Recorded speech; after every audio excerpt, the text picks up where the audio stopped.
Good evening, welcome to public talk show.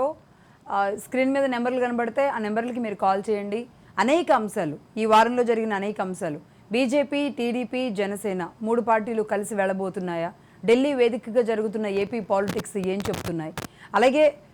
ఇదంతా ఇలా జరుగుతూ ఉండగా మరొక వైపు జగన్మోహన్ రెడ్డి గారు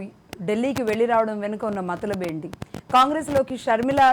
రావడం ఎంతవరకు కాంగ్రెస్కి ప్లస్ అవుతుంది, మొత్తంగా ఒక రాక్ స్టార్ లాగా కాంగ్రెస్ని ఈరోజు ముందుకు నడిపించడానికి షర్మిల ఇమేజ్ ఎంతవరకు పనికొస్తుంది, వీటన్నింటితో పాటుగా కోడికత్తి శ్రీను ఢిల్లీకి వెళ్ళి కోడికత్తి శ్రీను కుటుంబ సభ్యులు ఆందోళన చేయడానికి సన్నద్ధమవుతున్న సమయంలోనే బెయిల్ రావడానికి గల కారణాలు ఏంటి, అలాగే ఇటు తెలంగాణ విషయానికి వస్తే కనుక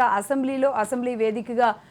రేవంత్ రెడ్డి మాటల దూకుడు కానీ ఆయన తీసుకుంటున్న అనేక నిర్ణయాలు కానీ, ముఖ్యంగా తెలంగాణ గీతాన్ని, రాష్ట్ర గీతాన్ని తీసుకోవడం కానీ, ఇలాంటి గద్దర్ నంది అవార్డులని గద్దర్ అవార్డులుగా ప్రకటించడం కానీ, ఇలాంటి మీద దాంతోపాటుగా అవినీతి అధికారుల తోలు ఒలుస్తున్నట్టుగా తీసుకుంటున్న అనేక కార్యక్రమాలు, రేపు అధికారులకి ఎలాంటి రేపు అంటే ఈ గవర్నమెంట్లో మనం తప్పు చేస్తే దొరకం అనుకుని అడ్డగోలుగా చేస్తున్న ఆ అధికారులకు అందరికీ కూడా ఎలాంటి చంపపెట్టుగా ఇప్పుడు తీసుకునే నిర్ణయాలు ఉండబోతున్నాయి అనేది కానీ, ఇలా అనేక అంశాలు రెండు తెలుగు రాష్ట్రాలకు సంబంధించి ప్రతిరోజు మనం డిబేట్ల రూపంలో అనలిస్టులతో, అలాగే ఆ పార్టీ స్పోక్స్ పర్సన్స్తో, అధికార ప్రతినిధులతో, ఆ పార్టీ వాళ్ళతో, రిప్రజెంటేటివ్స్తో మాట్లాడుతూ ఉంటాం. కానీ ఈసారి రాజ్ న్యూస్ వేదికగా ఒకసారిగా ఏపీ అండ్ తెలంగాణ ప్రజలకి స్క్రీన్ మీద మేము నెంబర్లు ఇస్తాం, ఆ నెంబర్లకి కాల్ చేయండి.